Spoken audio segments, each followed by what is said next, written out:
असन का breaking news share करे रहा आहियूं। गड़ी असांजी यूनियन काउंसिल करीमाबाद के गांवर बंगलानी पोलिंग स्टेशन ते झेड़ो थी पियो आहे,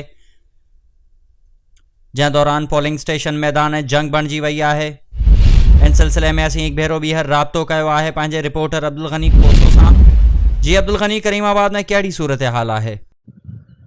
बिल्कुल आबिद, अव्हांखे ॿुधाईंदो हलां त गढ़ी हसन जी यूनियन काउंसिल आहे करीमाबाद ते गांवर बंगलाणी पोलिंग स्टेशन ते झेड़ो थी पियो आहे।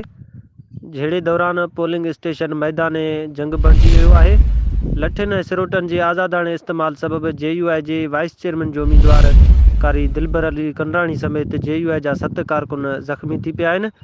ज़ख़्मियुनि में 2 ॼणनि जी हालत नाज़ुक हुजण सबबि खेनि ॻणती जोगी हालत में लाड़काणे मुंतक़िल कया विया आहिनि, जॾहिं त यूनियन काउंसिल करीमाबाद जे तमामु पोलिंग स्टेशन ते छिकताइण वारी सूरत हाल बरक़रार आहे। जी मेहरबानी अब्दुल गनी, तफ़सील का आगाह करण लाइ।